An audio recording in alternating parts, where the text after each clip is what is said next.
राजस्थान की तपती दोपहर थी। हवेली की ऊंची ऊंची दीवारें धूप से तप रही थीं। आंगन में नौकर चाकर अपने अपने काम में व्यस्त थे। उसी भीड़ में एक नौजवान लड़का था, वीर। वीर का पहनावा साधारण था, लेकिन उसकी आंखों में एक अजीब चमक थी। चेहरे पर पसीना जरूर था, मगर हिम्मत और ईमानदारी उसके हर हाव भाव में झलकती थी। वह ठाकुर साहब की हवेली में पानी भरने और सामान ढोने का काम करता था। उसी समय हवेली के सबसे ऊपरी मंजिल पर एक खिड़की धीरे धीरे खुली। अंदर से झांका एक चेहरा, रूपा, ठाकुर साहब की इकलौती बेटी, सुनहरी घाघरे और हल्के गहनों में सजी, लेकिन आंखों में अजीब सी उदासी। वह दुनिया के लिए राजकुमारी थी, पर खुद को पिंजरे में कैद चिड़िया मानती थी। रूपा की नजर अचानक नीचे आंगन में पड़ी और वहीं ठहर गई। वीर घड़ा उठाने के लिए झुका हुआ था। घड़ा भारी था, लेकिन जब उसने सिर उठाया, उसकी नजर सीधी रूपा से टकराई। दोनों की आंखें पल भर को जमी।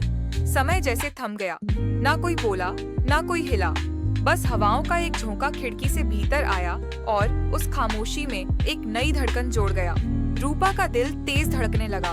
उसने जल्दी से पर्दा खींच लिया, लेकिन उसके चेहरे पर हल्की मुस्कान आ चुकी थी। उधर वीर ने घड़ा सिर पर रखा और काम में लग गया, मगर उसके कदम भारी हो गए थे।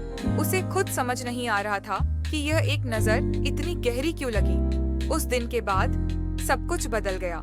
रूपा हर रोज किसी न किसी बहाने से उस खिड़की पर आने लगी, कभी सूरज ढलते वक्त, कभी सुबह की हल्की धूप में। और वीर अब हवेली के काम को ज्यादा गंभीरता से करता, ताकि उसे आंगन में रहने का वक्त और मिल सके। धीरे धीरे बिना बोले ही बातें होने लगी। नजरें टकराती, मुस्कानें बढ़ती, और जब जब हवा का झोंका आता, दिलों की धड़कन और गहरी हो जाती। लेकिन हवेली की दीवारों के भीतर सिर्फ इश्क नहीं पलता था, वहाँ रिवाजों और बंदिशों की लंबी परंपरा भी थी।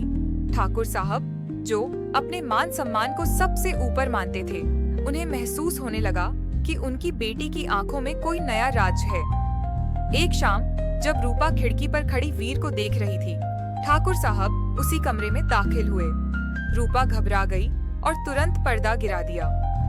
ठाकुर साहब की तेज नजरें सब समझ चुकी थीं।